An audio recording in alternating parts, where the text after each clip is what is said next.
Hidden truths behind the studio lights. Hollywood once sold perfect dreams, yet rumors whisper that some screen goddesses were not born as women at all. We are about to meet bold stars who dare to live their real lives while the world stared. Keep watching for every jaw-dropping reveal. 1. Christine Jorgensen, the soldier who shocked New York. In December 1952, America gasped when headlines announced that Christine Jorgensen, once called George, had come home as a glamorous blonde singer.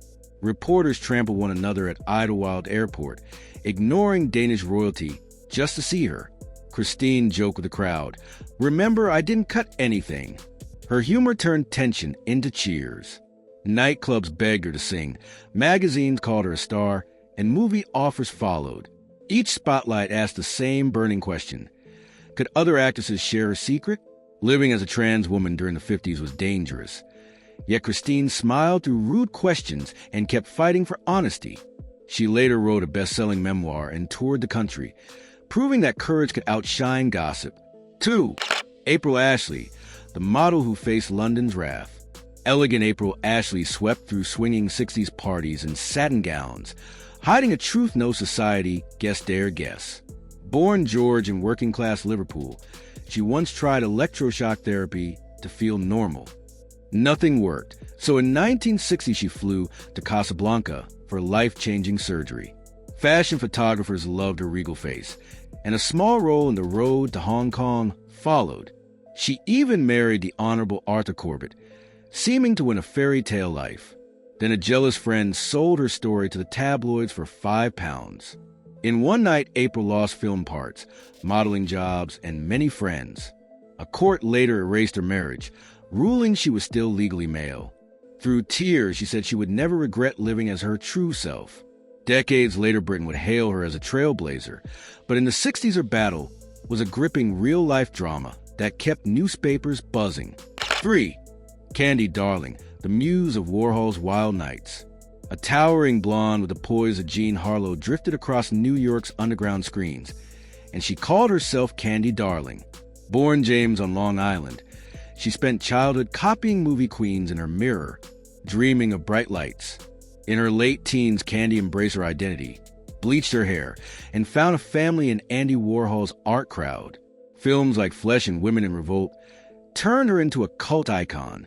Lou Reed even sang, "Candy came from out on the island. He was a she," placing her story on the radio for millions. Mainstream studios shut their gates, so Candy ruled smoky art house theaters instead. She teased reporters with lines such as, "I am a mystery wrapped in an enigma wrapped in a pink chiffon gown." Cancer took her at 29, yet her legend only grew.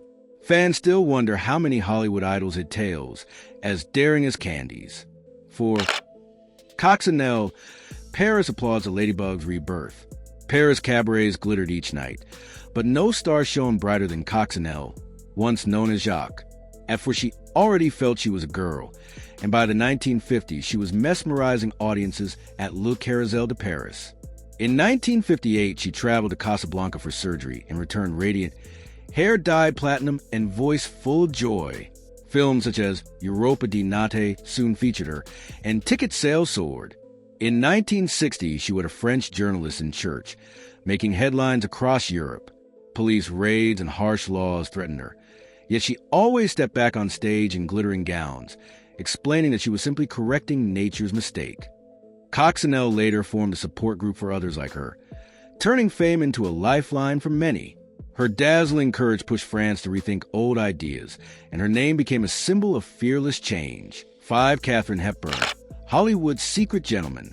Those steel cheekbones, that fearless laugh, the trousers she wore everywhere. Katharine Hepburn burst on the screen like a thunderclap. She ripped up the dress code in the 1930s, and people whispered, did she wish she had been born male? Long before anyone heard the word transgender, Kate chopped her hair, skipped heavy makeup, and spoke in a crisp Yankee tone. Gossip writers stamp her as unnatural, their coded way of saying she challenged every rule. Friends remember that as a teen she called herself Jimmy and used he or him in jokes. She boasted, "I'm the man of the house," and never dropped the act. When studio boss Louis B. Mayer hit her pants, she strolled a lot in underwear until the trousers came back. Cameras clicked and the legend grew louder. Fans cheered her bold style, while doubters spread wild stories, even hinting she was secretly intersex. The studio tried calming the storm by pairing her with Spencer Tracy, yet they never married and rumors kept swirling. Whether Kate was bisexual, gender fluid, or simply stubborn, her powerful swagger lit up the box office. A magazine teased, "There is something Kate will not tell us." She answered decades later with a shrug. "If I have worn trousers too long, I cannot remember skirts. Call me mythical if you wish. I do not care." One line, one wink, and the mystery blazed on.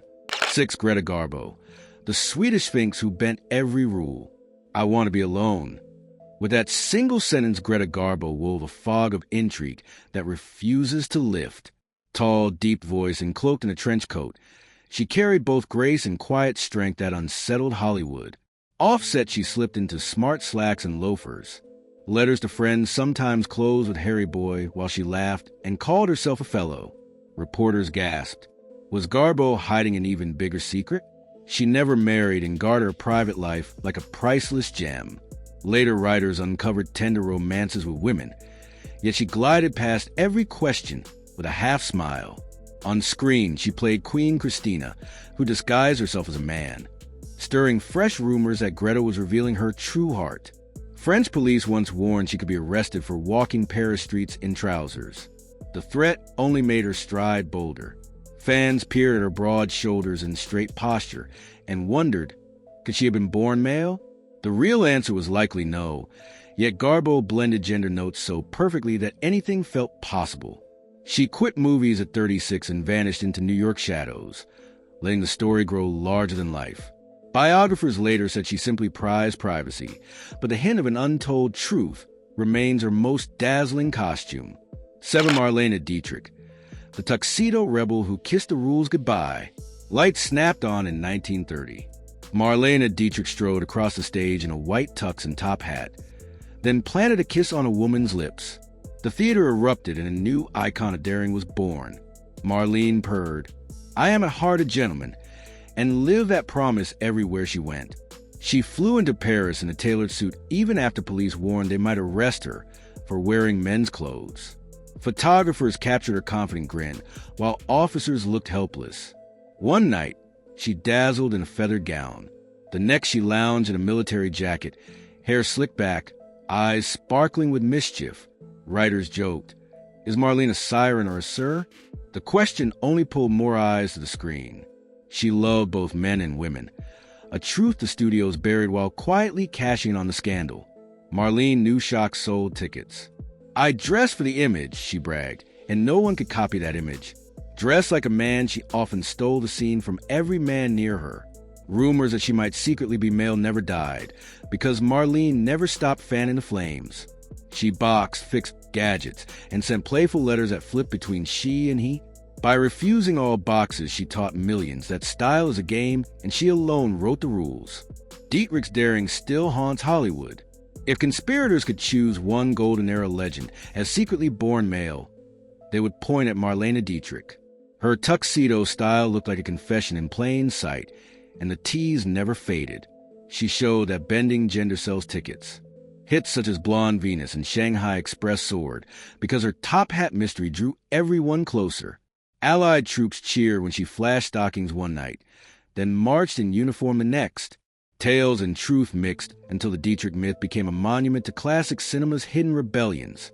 Joan Crawford glamour, power, and a dark secret? Joan Crawford's fierce eyes and fearless attitude made her one of Hollywood's strongest leading ladies. But her bold personality, muscular build, and relentless ambition also sparked rumors that stalked her career for decades. In a town that idolized dainty femininity, Joan Crawford was unlike any other actress. Tough, driven, and never willing to bow down to any man. She clawed her way up from dancing in speakeasies to become an Oscar-winning superstar, carefully crafting her glamorous image. But some whispered Joan was hiding a shocking secret. Could she have been born male? Though the mainstream press would never dare print something so scandalous, Hollywood's secret rumor mills buzzed about it often. Joan did obscure parts of her past, like her real name, Lucille LeSueur, and her rough Texas upbringing. Conspiracists pointed to her early days performing in male drag, a detail studios quickly buried. Joan's tomboy streak never completely faded. She lifted weights, showed athletic prowess on screen, and designers used padded shoulders in her gowns, ironically fueling more gossip. "Just look at those shoulders," critics whispered, planting doubts. Her personal life stirred rumors further. Married 4 times but never having biological kids, Joan adopted 4 children instead. Gossipers cruelly hinted infertility was proof she was secretly a man. She was also close with several known bisexual and lesbian actresses, including Tallulah Bankhead and Barbara Stanwyck. Some even whispered Joan had affairs with women like Marilyn Monroe. It was easy for rumor mongers to twist these relationships into scandalous tales of hidden gender identity. Why would Joan hide being born male? To break into Hollywood, conspiracists claimed.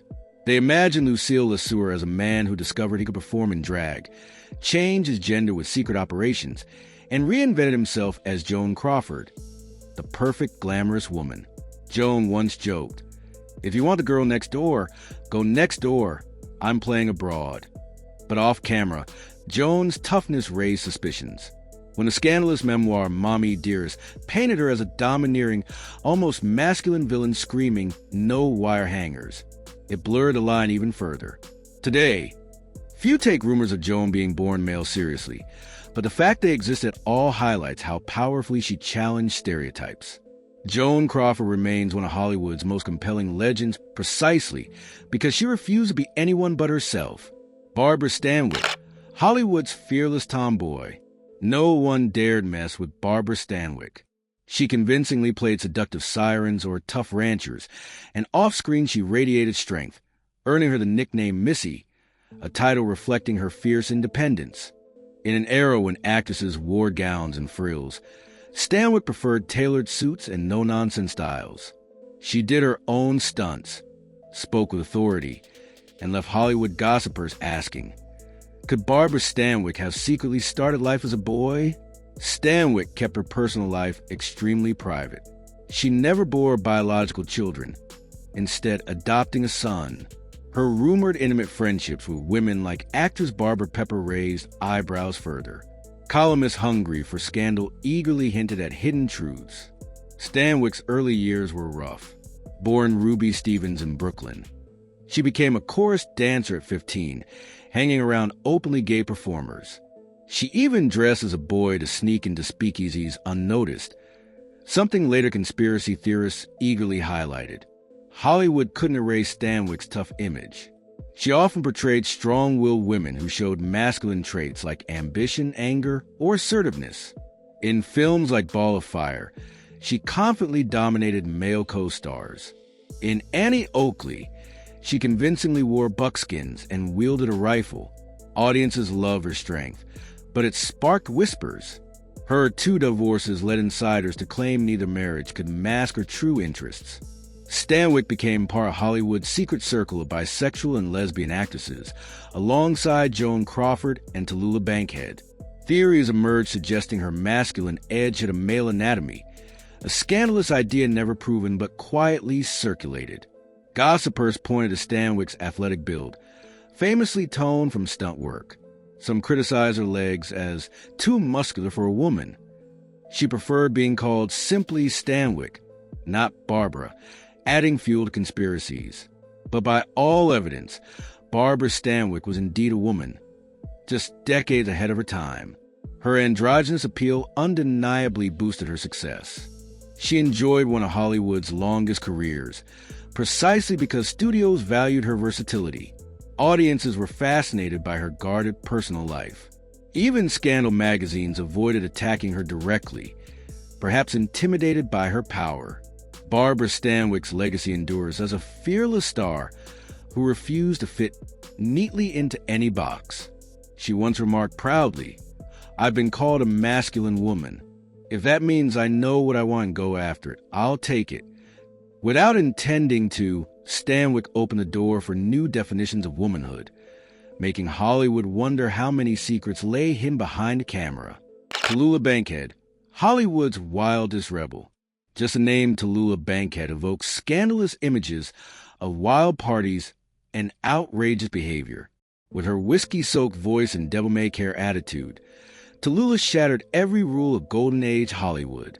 Born in Alabama, she openly embraced bisexuality, proudly bragging about seducing men and women alike.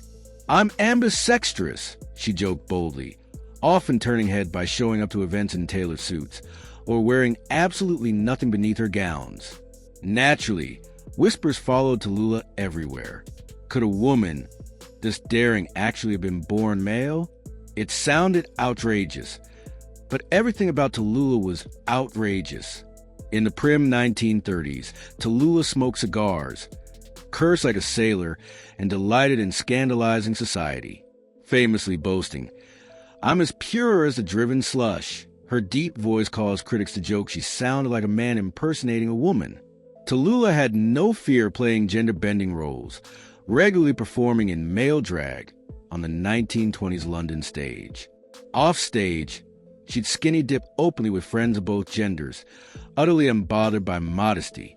She once threw a party requiring all guests, including herself, to cross-dress. Such antics fed rumors that her notorious fertility problems were due to secretly being male, a ridiculous claim, but one Tallulah herself probably found hilarious. Censorship barely slowed her down.